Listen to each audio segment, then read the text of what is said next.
Hola chicos, esta es la segunda parte del video. Vamos a comenzar con el inicio de la guerra contra los terroristas. Es la versión, como ya sabemos, del ejército, es el testimonio de parte del ejército, es un pronunciamiento institucional de este cuerpo militar acerca de este conflicto armado, ¿no?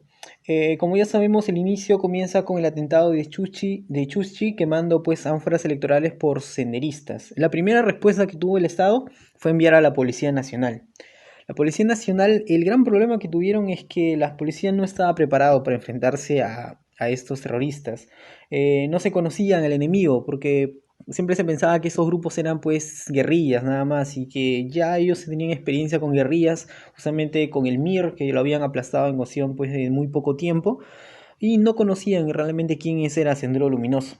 También comenzaron pues a tener ya muchos excesos policiales. Ahí tenemos el caso de los hinchis que cometieron muchos abusos en la población y justamente esto va a ser también un ingrediente para que cuando los militares ingresen la población les tenga bastante desconfianza y odio. También tuvieron que retirarse, la Policía Nacional al final tuvo que retirarse, ¿no? En la segunda parte de este estudio ya viene básicamente en lo que se quiere centrar y es en la intervención inicial del ejército. Va a narrar la intervención inicial del ejército entre los años 1983 y 1985. Los dirigentes políticos llegaron a la conclusión de que la solución más rápida y efectiva sería mandar a los militares, ¿no? Que ellos pensaron pues que Sendero era otro guerrilla más y como los militares ya tenían experiencia pues con el MIR luchando contra esos guerrilleros. En 3 o 4 meses ya los senderistas tendrían que ser liquidados, ¿no? Como se sabe, pues eso fue un totalmente error y el conflicto se extendió hasta el año 2000, ¿no?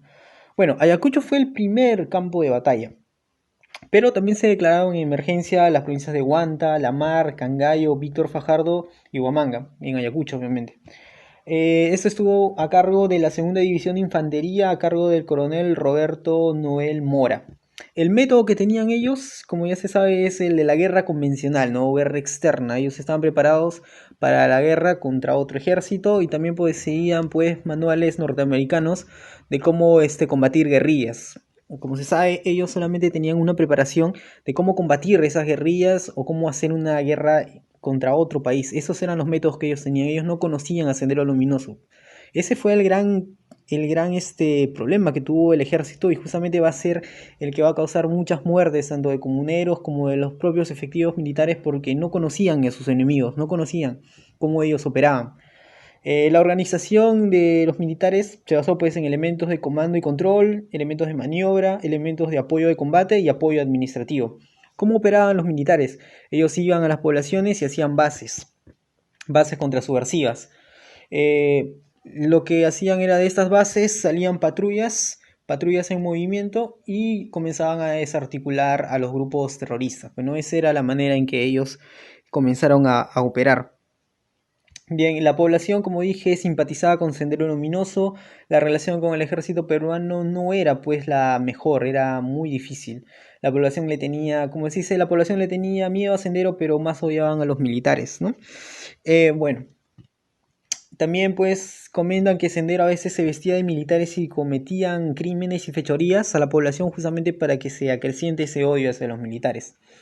Ahora voy a narrar un poco los casos que han habido, los enfrentamientos. El estudio, el presente en honor a la verdad, tiene una infinidad de casos, una infinidad de relatos cómo se han enfrentado tanto terroristas como los militares. Tiene una infinidad también de testimonios, tanto de comuneros como de los propios oficiales y suboficiales acerca de este conflicto armado, de esta guerra que tuvieron con los terroristas. Como digo, son demasiadas, solamente voy a tomar algunas que me parecen las más importantes. Así que comenzamos con el caso de Uchucracay. Uchucracay era una pequeña comunidad en Ayacucho que se hizo famosa porque se enfrentó a Sendero Luminoso, gracias también al apoyo del ejército, y hasta fue reconocida por el presidente Belaúnde. En ese contexto, hubieron periodistas que quisieron ir y hacer entrevistas, pues no, ahí en Uchucracay. Lo que sucede fue una desgracia porque fue un error. Los periodistas pues deciden viajar a esa zona. Buscaron un guía, ese guía se los llevó hasta cerca para llegar a Uchucracay, pero los pobladores los confundieron con terroristas, con senderistas, y los lincharon, los mataron. ¿Por qué los militares no hicieron nada? Esa es una pregunta fundamental, ¿no? Algunas teorías dicen pues que los periodistas iban a probar que los hinchis habían ejecutado extrajudicialmente pues a senderistas y como que los militares no querían pues meterse en problemas judiciales ni derechos humanos, lo dejaron pues que los linchen y hasta algunos dicen que incitaron más bien a los pobladores para que lo hagan, ¿no? Esa fue una de las teorías que se manejó, ¿no? Eh, el presidente Belaúnde pues organizó una comisión investigadora precedida por Mario Vargas Llosa y muchos otros profesionales más. Llegaron a la conclusión y sacaron un informe. Ese informe lo que en síntesis dijo que los linchamientos fueron ejecutados por los comuneros mismos y que las Fuerzas Armadas no tuvieron nada que ver, pues, ¿no? Es que los comuneros los confundieron con terroristas y justamente con eso los lincharon, ¿no? Y el ejército no tuvo nada que ver en eso. Y también nos dicen que la Comisión de la Verdad y Reconciliación también llegó a una conclusión similar. Hay que tener en cuenta que el coronel Noel pues, fue reemplazado justamente por estos hechos y le sucedió el general Adrián Guamán Centeno, ¿no? El general Adrián Centeno no solamente se enfocó en lo militar, porque él ya conocía que la fuerza militar no era suficiente para poder vencer a Sendero, sino que también tenía que haber una solución política y social en Ayacucho.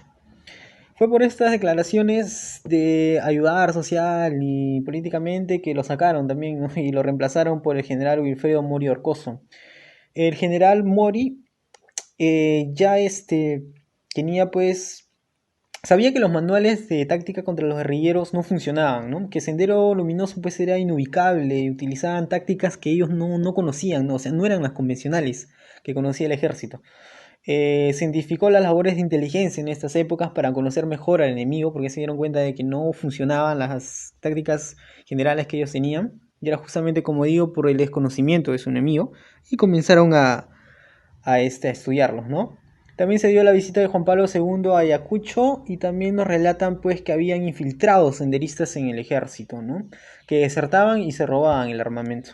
Bueno, hasta aquí el video, chicos. Esperen la tercera parte, que vamos a hablar un poco sobre el ingreso del Movimiento Revolucionario Tupac Amaru, el MRTA, y continuar con las partes siguientes de este estudio. Adiós.